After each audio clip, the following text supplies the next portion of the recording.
Ciao ragazzi, bienvenue à Buonasera Calcio, l'émission qui donne son avis sur l'actualité du football européen 2 fois par semaine. Chaque lundi et chaque jeudi à 20h30, je passe 30 minutes avec vous en direct sur Twitch, mais aussi en podcast à écouter sur toutes les plateformes de streaming. Bonne émission. Bonsoir, comment allez-vous? Bienvenue dans Buonasera Calcio. C'est un des plus beaux fails de Buonasera Calcio depuis le début. Bienvenue. Ce soir, effectivement, on va encore prendre 30 minutes pour discuter un petit peu de l'actualité du football européen. Et puis, on va se demander un petit peu... bien sûr, le backstage est là. On va se demander un petit peu comment est-ce que les matchs de Ligue des Champions qui sont à venir, là, mardi, mercredi, vont se passer. Alors déjà, il y a, effectivement, on va aborder en premier le Real Liverpool. Pourquoi? Parce que ce sont deux équipes qui ont vraiment des trajectoires sinusoïdales. Donc, on va regarder un petit peu ce qui s'est passé ces 3 dernières semaines depuis qu'elles se sont rencontrées pour pouvoir un petit peu se projeter sur le match. Ensuite, on abordera Porto-Inter parce que c'était un match très très serré au match aller. Et puis, les deux équipes aussi ont eu des parcours particuliers entre les deux matchs. Et enfin, on abordera ce qui semble être les deux très grands favoris, à mon sens, de la Ligue des Champions, même si vous savez que je mets aussi Benfica dans ce sac-là, Manchester City et Naples. Donc voilà.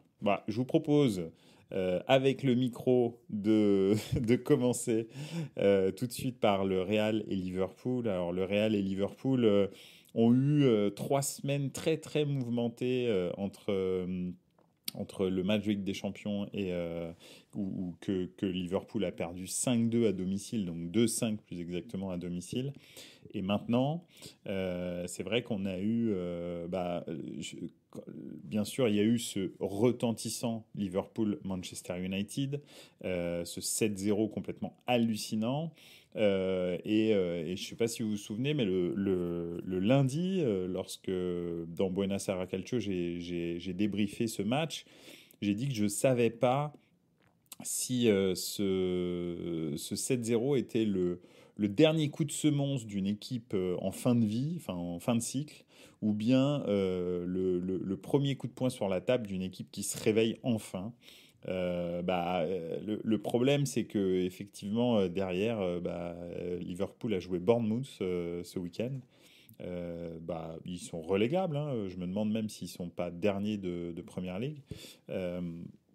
Et ils ont perdu 1-0 et ils ont fait un match qui était vraiment pas bon. Alors est-ce qu'ils avaient déjà la tête à ce choc des huitièmes de finale contre le Real? C'est possible.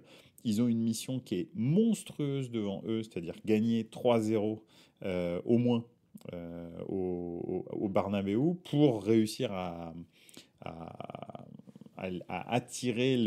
amener le Real en prolongation. Donc c'est monstrueux déjà de gagner 3-0 à Bernabéu. Pas prendre de but contre ce Real qui est ultra clinique, ça va être vraiment très très compliqué. Mais en même temps, on a vu le Real l'année dernière faire une prestation qui était vraiment inquiétante contre Chelsea et contre Manchester City à domicile. Alors ils s'en sont sortis forcément vu qu'ils ont gagné la compétition, mais effectivement ils ont pris beaucoup de buts et la maison Real la saison dernière a beaucoup tangué. Et d'ailleurs City et Chelsea avaient eu les occasions pour mettre fin définitivement au suspense, ne les avaient pas mises, ce qui avait un petit peu remis en selle le Real. Alors juste un petit pronostic, 0-2 Real Liverpool à la mi-temps. Alors c'est vrai que ce serait l'idéal pour Liverpool, hein, de marquer très vite et de mener très vite. C'est ce qu'ils ont fait au match aller. Ça n'a pas empêché le Real de revenir aussi très très vite dans le match et finalement d'atomiser Liverpool en deuxième mi-temps. Donc je sais pas. Après, encore une fois, si Liverpool est dans un soir comme contre Manchester United, tout est possible. Parce que le Real n'est pas non plus impérial en ce moment, hein. Ce week-end, alors ok, ils ont gagné contre l'Espagnol 3-0 ou 3-1, 3-1 je crois. Mais Benzema était blessé, il est blessé un petit peu à une cheville. Je ne sais pas s'il sera à 100% pour le match retour là, de Ligue des Champions. Alors, peut-être que c'était vraiment une précaution et qu'ils l'ont laissé se reposer justement pour que lors du match de Ligue des Champions, il soit à 100%, mais ça n'empêche qu'il n'a pas joué ce week-end, donc c'est pas non plus rassurant. Benzema, toute cette saison, a été une succession de blessures, hein, depuis le début de saison. La Coupe du Monde, on n'en parle même pas. Il passe ces derniers temps un petit peu plus de temps sur les réseaux sociaux que sur les terrains de foot, très honnêtement. Il faut le dire, hein, non, enfin, allusion à la réponse que, soi-disant, il va amener à Didier Deschamps quant à ce qui s'est passé à la Coupe du Monde. Bon, en tous les cas, il est sur un mood bizarre. Benzema, bien moins bon que l'année dernière, bien entendu, parce que bon, c'était une année stratosphérique qu'il avait fait l'année dernière, donc il ne faut pas s'attendre à ce qu'il fasse ça chaque année, hein. Il ne l'avait pas fait avant, c'est la première fois qu'il le faisait, donc c'est sûr que c'était pas non plus voilà. Mais en plus, il est pénalisé par les blessures. Après, le Real est une équipe mature. Vinicius est devenu un joueur très très fort. Donc voilà, bah, d'ailleurs c'est lui un petit peu qui a débloqué la situation contre l'Espagnol Barcelone, parce que je crois qu'ils sont menés 1-0. Donc voilà, donc non, je pense que ça va être très très très compliqué contre Liverpool. Maintenant, le Real, bah, on voit qu'ils sont prenables, hein, on l'a vu, ils ont perdu le Classico contre le Barça 1-0. Là, il va y avoir un deuxième et un troisième Classico qui vont s'enchaîner dans les 2 semaines, dans les 2 prochaines semaines. Donc le match retour de Coupe du Roi et en championnat, là, la semaine prochaine, ça va être le match décisif qui va dire si le Real peut revenir sur le Barça ou pas. Mais c'est vrai que le Barça gagne des matchs complètement... Enfin bon, bref, on va pas revenir sur le championnat d'Espagne, mais comment dire, le Barça est très très réaliste et en plus a de la réussite, hein. On l'a vu ce week-end encore avec l'Athletic Bilbao, avec des buts qui sont refusés pour l'Athletic. Eux, ils marquent un but qui est pas évident à marquer. Enfin, je veux dire, en tous les cas, c'est pas non plus des buts très très avec but ouvert et tout. Rafinha, il tire en angle fermé, ça rentre quand même. Et ils sont pas dominateurs, quoi. Ils sont très très bons défensivement, mais enfin bons défensivement en tous les cas, mais ils ne sont pas vraiment dominateurs. Et le Real a réussi à perdre contre cette équipe-là. Donc si Liverpool se mue en équipe très ultra efficace et clinique, comme ils l'ont fait contre Manchester, on ne sait jamais. Tout est possible. Honnêtement, ça va être compliqué le Real en Ligue des Champions, et c'est ça aussi qui va faire un petit peu la différence, c'est que le Real ne peut quasi plus que se concentrer sur la Ligue des Champions. Donc là, ils ont gagné facilement ce week-end, enfin plus ou moins facilement, mais relativement facilement, en première et en deuxième, même s'ils ont été menés. Mais c'est vrai que c'est quand même, ouais, c'est quand même un petit peu compliqué pour Liverpool. C'est quand même une mission absolument incroyable. Après, ils l'ont déjà fait. Ils l'ont déjà fait contre le Barça. Je ne sais pas si vous souvenez du 4-0 avec le but d'Origi sur la passe de Alexander-Arnold sur le corner, hein. Bien sûr, Crécor Le Droudieu, lui, il s'en souvient, hein. C'est un bon fan de Liverpool. Donc voilà, donc tout est possible. Et puis c'est Liverpool. Oui, alors je parle aussi je fais un petit tour dans les commentaires, hein. Et donc Crécor Le Droudieu me dit bien sûr contre Milan aussi, hein, mais c'était il y a très longtemps, c'était en 2005. Ils sont revenus de 3-0 à 3-3. Donc Liverpool est un club un petit peu magique, c'est vrai. Ils l'ont prouvé au long de toutes ces années. Et donc, effectivement, on ne sait jamais. En tous les cas, s'il y a une équipe qui est capable de réussir ça, c'est Liverpool, bizarrement. Et le Real n'est pas impérial en ce moment. Donc, c'est quelque chose qui est faisable. Honnêtement, c'est pas complètement infaisable. Je donnerais quand même 80-20, hein, voire même 85-15. Mais je ne donnerais pas 98-2, quoi. 98-2. Donc voilà. Donc on verra bien. Mais moi, j'ai vraiment hâte de regarder ce match-là, parce que bah, c'est des clubs mythiques. Et j'aimerais bien voir un match incroyable avec, comme tu le dis, 0-2 pour Liverpool à la mi-temps. Et après, bah, la deuxième mi-temps devient complètement folle, quoi. Donc voilà. Ça, c'est pour Real Liverpool. On va passer à Porto-Inter. Alors, Porto-Inter, c'est... bon, Porto est, je pense, définitivement éloigné du titre. Ils ont, si je ne m'abuse, 7 ou 8 points de retard sur le Benfica. En championnat du Portugal, c'est quasi impossible de reprendre 7 ou 8 points. Pourquoi? Parce qu'il n'y a pas de densité dans ce championnat, ce qui fait que c'est très rare que les deux clubs, les deux clubs historiques, voire même les trois avec le Sporting, perdent des matchs. C'est très très rare. Donc quand vous avez 8 points de retard, ça va être très compliqué à aller chercher de perdre quasi 3 matchs, que Benfica perde 3 matchs et que Porto, pendant ce temps-là, gagne 3 matchs. Ça va être quand même assez compliqué. Ils peuvent en perdre un ou deux, mais je pense que ça va être compliqué qu'ils en perdent 3. Donc Porto le sait et consacre vraiment toutes ses forces dans la bataille de la Ligue des Champions, parce que déjà pour une question économique, ce club portugais, comme tous les clubs portugais malheureusement, ont ont besoin de la Ligue des Champions pour survivre économiquement, et puis aussi pour montrer leurs joueurs, et donc pour les vendre. Donc ça, c'est très très important pour eux. Et ils ont fait un très bon match aller. Il y a 1-0 pour l'Inter à la fin du match, mais c'est pas, moi, ça m'aurait pas choqué qu'il y ait eu un match nul.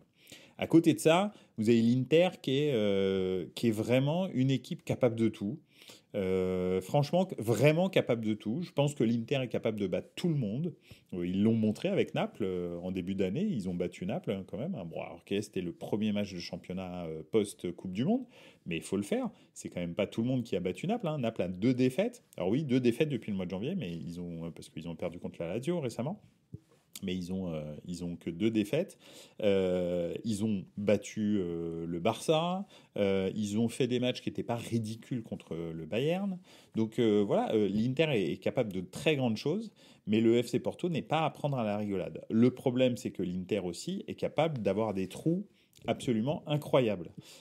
Comme on l'a vu par exemple ce week-end en championnat contre la Spezia, où ils perdent 2-1 contre la Spezia, et ils ont très très souvent des très bonnes prestations contre des bons clubs, et puis tout d'un coup des trous complètement fous contre des petits clubs. Donc l'Inter en ce moment ces derniers temps, aurait pu vraiment creuser l'écart pour la 2e place au championnat, mais en fait ils l'ont jamais fait, parce que en fait, un bon résultat est suivi souvent d'une désillusion, d'un match nul ou d'une défaite contre une équipe qui, en théorie, ne devrait pas leur poser de problème. Lautaro Martinez a fait un début d'année, pas de saison, mais à post-Coupe du Monde, absolument incroyable. Là, je trouve qu'il marque un petit peu le pas. C'est pas génial. Et puis, c'est son entente avec Lukaku et Dzeko. Lukaku qui est venu un petit peu perturber le duo Lautaro-Dzeko, dont je trouvais qu'il marchait très très bien. Lukaku coûte très cher. Et puis, voilà, il a toute son histoire qui le suit. Donc voilà, il va effectivement rentrer de plus en plus. Et je trouve que la mécanique est un petit peu grippée devant. Donc voilà. Au milieu de terrain, je les sens beaucoup moins, je sais pas, dominateur qu'avant, avec Çalhanoğlu qui est quand même plutôt hors de forme, surtout depuis ses déclarations où il disait qu'il faisait partie des 5 meilleurs milieux de terrain du monde, avec De Bruyne, etc., et Modric. C'était lunaire, je veux dire, Çalhanoğlu, on le connaît, c'est pas un mauvais milieu de terrain. Mais alors, de là à le mettre dans les 5 meilleurs milieux de terrain du monde, je pense quand même que ce jour-là, je sais pas, il avait un problème de cheville ou je sais pas ce qui s'est passé, mais bon. En tous les cas, voilà. Barella aussi est beaucoup moins resplendissant que oui. Ouais.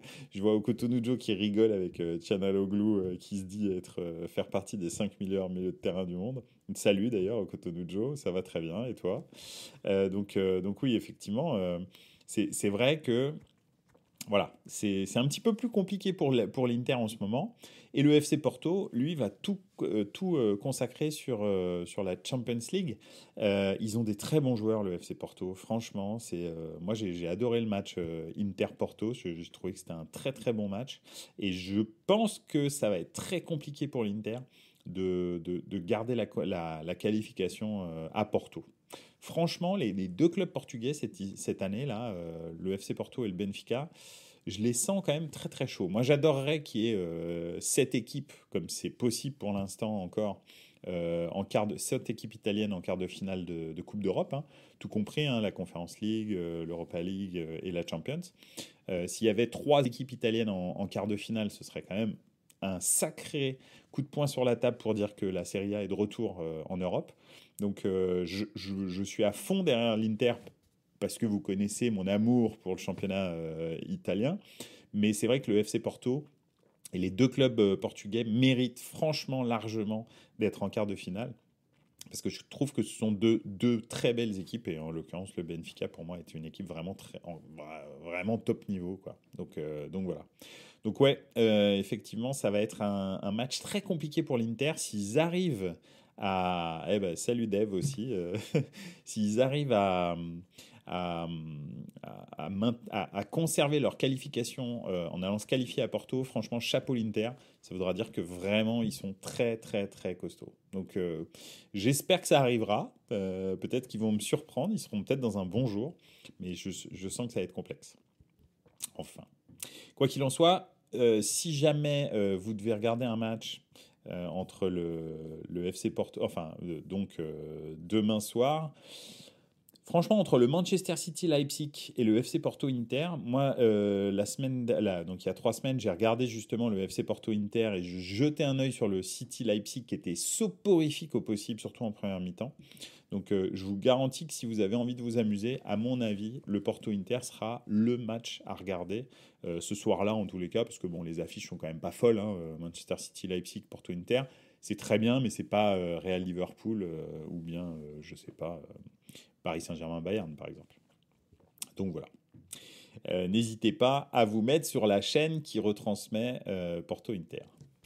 Et enfin, on va faire, pour terminer un petit peu, pour faire le... Pardon, je viens de voir un commentaire éloquent, dont forcément on est obligé de savoir qui est l'auteur. Ça fait bœuf. Bon, bref, la personne qui a émis ce bruit se reconnaîtra. Ça peut faire des jolis matchs, je sais pas, parce que le Manchester City Leipzig en première mi-temps c'était soporifique, en deuxième mi-temps Leipzig s'est réveillé et ils ont bougé City qui a gagné, d'ailleurs on va en parler, hein, donc on parle de Manchester City et de Naples qui sont pour moi les deux favoris accompagnés de Benfica, mais Benfica joue pas là mardi mercredi. Manchester City sur le match aller a fait une première mi-temps où il marque un but, mais c'est sur une erreur de Leipzig. Donc vraiment, c'était pas de la domination de Manchester City qui a créé ce but-là. Et enfin, en deuxième mi-temps, dès que Leipzig s'est dit bon ok, on en a marre, on joue le jeu qu'on a, c'est-à-dire Leipzig c'est quand même un jeu relativement ambitieux. En fait, ils ont posé de vrais problèmes à Manchester City. Ils leur ont même, ils les ont quand même sacrément secoués. Et puis ils ont égalisé de façon totalement normale. Et ils jouaient beaucoup plus haut, ils se découvraient sans aucun complexe. Et ça a un petit peu saisi Manchester City. Ils ont fait un plutôt bon match. Après, l'ensemble du match, c'est-à-dire la qualité de jeu global, n'était pas terrible entre Manchester City et Leipzig. Donc voilà, je pense que Leipzig, s'ils font... parce que aller jouer dans le stade de Manchester City, c'est pas un enfer. Hein. On n'est pas à Galatasaray, à San Siro ou à Bernabeu, hein, très clairement. Donc jouer à Manchester City, limite, si vous êtes sur le banc et qu'a priori vous n'allez pas rentrer, si vous voulez faire une sieste, vous pouvez. Hein, tranquille, l'ambiance dans le stade c'est l'Etihad Stadium, je crois, et vraiment, c'est n'importe quoi, c'est confidentiel, quoi. Il n'y a que des spectateurs, il n'y a aucun fan. Donc, il y a des fans, voilà, mais c'est pas des ultras, on en est loin. Donc, je pense que Leipzig va pas vivre un enfer à Manchester City. En plus, Manchester City, ce week-end, a fait un match poussif. Ils ont gagné sur penalty. Ils n'ont pas fait un match génial. Franchement, City en ce moment, c'est pas génial. Hein. Donc Leipzig a peut-être une chance. On verra bien. Krikor le Droudieu l'appelle le Etihad Stadium. Très très bonne. Elle est très bonne celle-là. donc voilà. Et Okutunujo dit Manchester City, c'est Wimbledon. Oui, c'est un petit peu ça. Effectivement. Je suis tout à fait d'accord, c'est Wimbledon, sauf que les joueurs sont pas habillés en blanc. Donc ouais, c'est voilà. City peut être pris bizarrement, alors que finalement c'est quand même l'armada ultime, hein, City, je veux dire tout le monde est d'accord pour dire ça.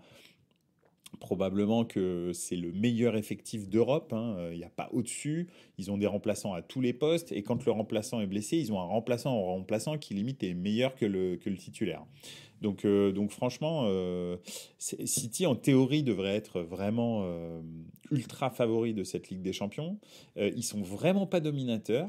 Après, très souvent, dans le football de haut niveau, lors de mes nombreuses années d'observation du football, hein, c'est à peu près 35 ans d'observation du football, très fréquemment, quand vous avez des équipes ultra dominantes, celle qui gagne, c'est-à-dire la version de l'équipe ultra dominante qui gagne, c'est pas la plus belle. On va prendre, je sais pas, un exemple, ça va être Marseille entre 1991 et 1993. Très clairement, l'équipe de 91 est fantastique, l'équipe de 93 est pas terrible, elle est juste très très réaliste, très solide, mais c'est pas du tout une équipe fantastique à voir jouer. Chelsea, par exemple, lorsqu'ils gagnent leur première Ligue des Champions, avant qu'ils gagnent leur première Ligue des Champions avec Di Matteo, avaient eu des équipes qui étaient à un niveau stratosphérique, et c'est pas ces équipes-là qui ont gagné. L'équipe qui était un peu en fin de cycle, qui gagne la première Ligue des Champions de Chelsea, finalement, c'est très loin d'être la plus belle. Je pourrais en citer d'autres, mais pareil, je sais pas, le Milan qui perd en finale contre Liverpool est certainement un des plus beaux Milan de l'histoire du football. Et finalement, le Milan qui gagne en 2007 contre Liverpool est un Milan un peu en fin de cycle, mais qui maîtrise l'événement. En revanche, le Milan de 2005 est un Milan en pleine possession de ses moyens et qui aurait dû étriller Liverpool sans aucun problème. Et d'ailleurs, ils ont étrillé à peu près tout le monde sur la route. Donc, même le grand Manchester United de l'époque. Donc, c'est vrai que c'est très souvent pas les meilleures versions des équipes. Mais Liverpool a le même truc, hein. C'est-à-dire que Liverpool, par exemple, quand ils vont en finale de Ligue des Champions, puis ensuite quand ils la gagnent là, ces dernières années, en 2019, 2018, il faudrait que Cracker Ledroudieux me le dise, donc je crois que c'est 2018 et 2020, bah, l'équipe de 2018 finalement est peut-être meilleure que celle qui gagne la Ligue des Champions. Donc peut-être que cette année-là, cette année, Manchester City va gagner la Ligue des Champions de façon beaucoup plus pragmatique. Pareil pour le Bayern d'ailleurs, hein, je pourrais appliquer ça au Bayern. Je trouve que le Bayern ne maîtrise pas les choses comme avant, mais en revanche c'est un Bayern qui est très très très efficace, qui défend très très bien, hein. Il faut savoir que par exemple ils ont rencontré le Barça, ils ont rencontré le Paris Saint-Germain, ils ont rencontré l'Inter, ils n'ont pas pris un but. Donc c'est une équipe qui, même si on a l'impression que le Bayern en 3-4-3, là, comme il joue en ce moment, est une équipe très offensive, en fait, c'est une équipe qui ne prend quasi pas de but, excepté en Bundesliga. On dirait qu'en Bundesliga, ils se lâchent un peu. En Europe, ils prennent pas de but, hein. Et donc, peut-être que le Bayern de cette année, par exemple, va gagner la Ligue des Champions. Alors bon, c'est vrai que le Bayern, c'est le mauvais exemple parce que le Bayern qui gagne contre le Paris Saint-Germain est un rouleau compresseur absolu qui concasse à peu près tout le monde. Donc, ça, c'est le mauvais exemple. Mais ce Bayern peut tout à fait gagner la Ligue des Champions cette année et en étant uniquement très efficace, quoi, on va dire, et puis très, très, très clinique. Donc voilà. Cotonujo qui nous dit si ça se trouve, le PSG va gagner si Mbappé, Neymar et Messi partent. Probablement, ah bah ça c'est sûr. Alors peut-être pas Mbappé quand même, mais oui, si Neymar et Messi partent, peut-être que si derrière il y a un recrutement cohérent qui se fait autour de Mbappé, je pense que effectivement ça peut gagner, hein, parce que c'est un club qui a tout ce qu'il faut pour gagner maintenant, un petit peu d'expérience, beaucoup de revenus, beaucoup de moyens, voilà. Après, là, d'après ce que j'ai lu aujourd'hui, hein, sans vouloir, là je fais un petit hors-sujet, mais d'après ce que j'ai lu aujourd'hui, Neymar veut terminer sa carrière au PSG. Messi a déclaré qu'il se trouvait super bien dans la ville de Paris, qu'il avait eu du mal la première année, mais que là maintenant, ça y est, il avait trouvé ses marques. Donc ça n'a pas l'air d'être le projet, hein, de partir du Paris Saint-Germain, ce qui est un peu dommage pour le Paris Saint-Germain, je trouve. Mais bon, c'est comme ça. Donc en tous les cas, Man City, équipe pas géniale, mais qui peut surprendre parce que très clairement sur le papier c'est la meilleure équipe qui est en Ligue des Champions. Maintenant qu'ils se sont renforcés en plus avec Erling Haaland. Donc on verra. Mais Leipzig a montré au match aller qu'ils étaient capables de les bouger. Donc si Leipzig n'attend pas la deuxième mi-temps pour jouer comme ils savent jouer, bah peut-être que dès le début ils peuvent les cueillir à froid et puis après bah tout est possible. Tout est possible dans le football, hein. Des fois Man City je les ai vus bloqués sur des blocs un peu bas, tourner en rond pendant des heures, surtout que De Bruyne est quand même pareil cette saison, un espèce d'intermittent du spectacle. Donc quand il est là, bah, il est des fois bon, mais il est des fois aussi un petit peu inexistant parce qu'il manque de rythme. Donc peut-être que ça va être un soir sans pour Man City, comme ça arrive fréquemment en Première Ligue, surtout cette saison. Donc on verra. Enfin, plus trop maintenant, mais quand même, en fait, même la victoire de ce week-end, elle n'est pas du tout probante, quoi. Ils galèrent hein, pour marquer leur but et ils marquent sur penalty, quoi. Bref. Donc voilà. Ça, c'est pour Man City, Leipzig. Il y a peu d'espoir pour Leipzig, mais Man City est prenable. C'est pas une saison où Man City est imprenable. Donc voilà. Naples, maintenant, passons à Naples un petit peu. Bon, Naples a encore fait le travail, hein, c'est dommage qu'Oko Tunujo s'en aille, hein, parce qu'on aurait parlé un petit peu de l'Atalanta.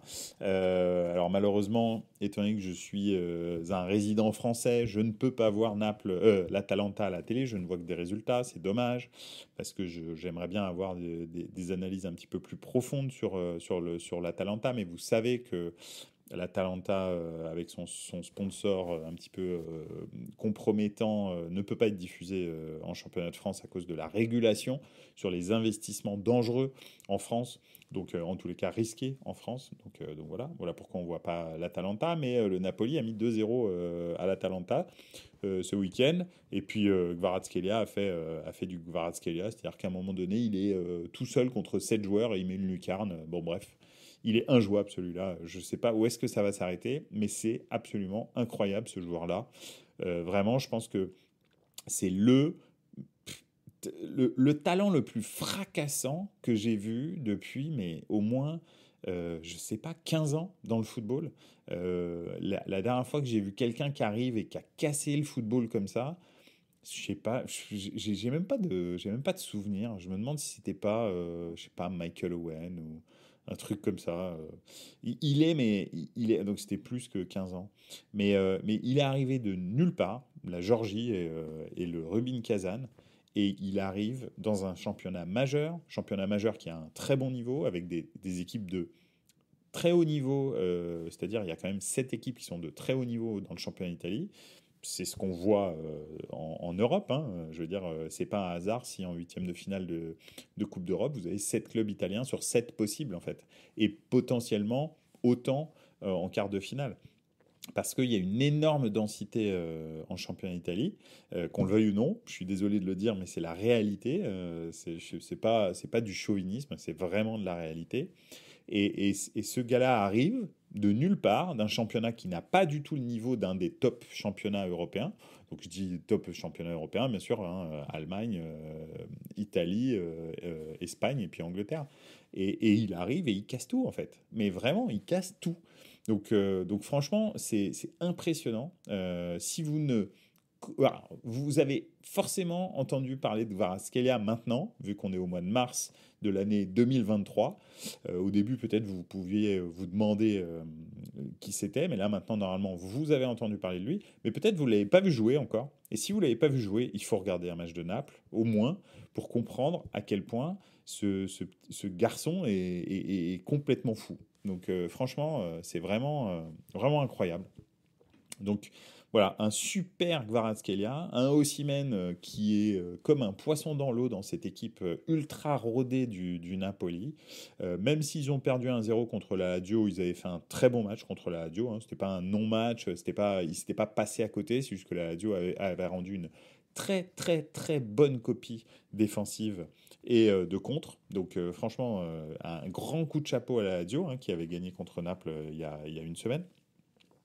Et c'était pas un défaut de Naples. Naples avait joué son jeu, mais était tombé sur un os. Bon, bah, ça peut arriver. La Lazio, c'est la deuxième meilleure défense d'Italie, hein, donc c'est pas non plus des lapins de 6 semaines. Donc franchement, ça peut arriver de se trouver et de perdre 1-0 en plus. Hein. C'est pas, ils prennent pas une rouste intersidérale. Et puis la Lazio était deuxième ou troisième du championnat. Hein. Donc c'était pas non plus une équipe qui était, je sais pas, c'est pas sans vouloir manquer de respect à Liverpool, c'est pas Bournemouth quoi, qui vient taper le Napoli. C'est le troisième de Serie A qui fait un super match et qui gagne 1-0 quoi. Donc c'est et à domicile en plus. Donc c'est plutôt voilà, c'est plutôt pas une désillusion.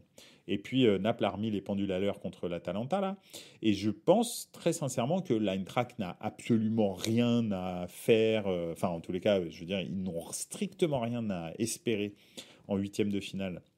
Retour contre Naples. Je pense que Naples va les éteindre au Maradona et que voilà et que moi finalement avec Naples je me projette plus sur le futur quart de finale que je veux être explosif contre si City passe Manchester City, si le Real passe contre le Real, si le Bayern le Bayern est passé, j'aimerais bien qu'il y ait un Naples Bayern parce que je veux en fait voir moi, personnellement, je pense que c'est l'équipe qui a le meilleur joueur, qui joue le mieux au football en Europe. Honnêtement. J'ai pas, encore une fois, ça n'a rien à voir avec mon atavisme pour la Serie A, mais je pense très sincèrement que c'est la meilleure équipe européenne à l'heure actuelle, même la meilleure équipe du monde à l'heure actuelle. Il y a pas au-dessus. Enfin, en même temps, de toute façon, quand tu es la meilleure équipe européenne, tu es forcément la meilleure équipe du monde. Non, déplaise au club sud-américain, je suis désolé, mais c'est la vérité.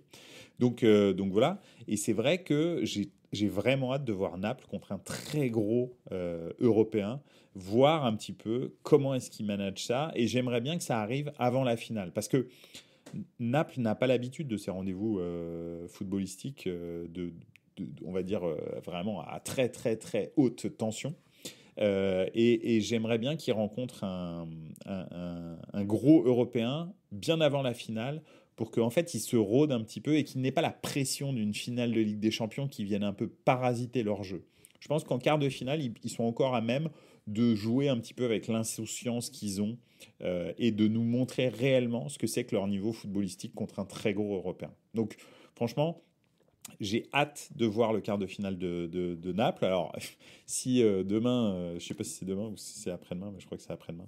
Si après-demain, à la fin du match, il y a 3-0 pour l'Eintracht, je pense que vous n'allez pas me rater au prochain Buonasera Calcio de jeudi 18h30 d'ailleurs. Donc voilà, mais c'est pas grave. Je me mouille. Je pense déjà au quart de finale pour Naples et je veux que Naples prenne un énorme club européen en quart de finale. Voilà. Voilà, je l'ai dit, on verra bien ce que ça donne et je suis sûr qu'ils peuvent le battre, n'importe qui. Donc voilà. Voilà en tous les cas pour ces huitièmes de finale de Ligue des Champions qui sont à venir demain et après-demain. Franchement, des matchs, alors pas forcément des très grosses affiches, même s'il y a le Real Liverpool bien sûr, mais le Real Liverpool est déjà quand même sérieusement entamé. Mais en revanche, des matchs qui peuvent être très très intéressants compte tenu de la dynamique des équipes qui vont les jouer. Crécor Le Droudieu qui dit ils n'iront pas jusqu'au bout, je pense. Demi-finale grand max. Écoute, on verra. On verra. Franchement, ça ferait du bien la Ligue des Champions qu'un club. Oh, je dis ça parce que je veux dire, on a besoin un petit peu de renouvellement et ça ferait du bien la Ligue des Champions qu'une équipe comme Naples gagne la Ligue des Champions, je pense. Je pense que les gens commenceraient peut-être à regarder le modèle d'une équipe qui gagne différemment. Parce que Naples, c'est pas un budget stratosphérique. Naples, c'est une équipe qui s'appuie pas sur des stars complètement folles, même s'ils en ont une en devenir, ok, ça, on est d'accord tous. Mais il n'y a pas que Kvaratskhelia qui fait les résultats de Naples. Il y a aussi le milieu de terrain avec Zambo Anguissa, Lobotka et Zelinski, qui sont aucun d'entre les trois des stars. En revanche, ils mangent 100 000 fois, tout le temps, Verratti, Vitinha et Fabian Ruiz, par exemple. D'accord. Donc, on n'a pas besoin de payer des joueurs 40 millions pour que vous ayez un bon milieu de terrain. On a besoin d'une organisation vraiment précise que Spalletti donne au Napoli. Donc voilà, donc ça ferait du bien un petit peu au football et à ce sport qui de temps en temps devient ultra individualiste. Et donc ce serait intéressant, je pense. Donc voilà. Bon, en tous les cas, ça m'a fait vraiment plaisir d'être avec vous encore pendant 30 minutes. Merci beaucoup d'avoir été là. Je sais que voilà, l'horaire n'est pas idéal cette semaine. Malheureusement, je suis en déplacement, je suis un petit peu obligé. Donc voilà, mais en tous les cas, ça a été quand même un plaisir. Je vous souhaite vraiment une très bonne semaine. On se retrouve jeudi à 18h30. N'hésitez pas à voir ou à revoir les vidéos sur Twitch, sur YouTube aussi, sur la chaîne YouTube de Buonasera Calcio, mais aussi à écouter tout simplement les podcasts sur Apple Podcasts, Spotify, Deezer, etc., toutes les plateformes de podcasts, et à vous abonner sur Twitter ou Instagram Buonasera Calcio. Voilà, bah écoutez, merci encore, je vous souhaite une très bonne soirée, et n'oubliez pas, ciao ragazzi, ciao.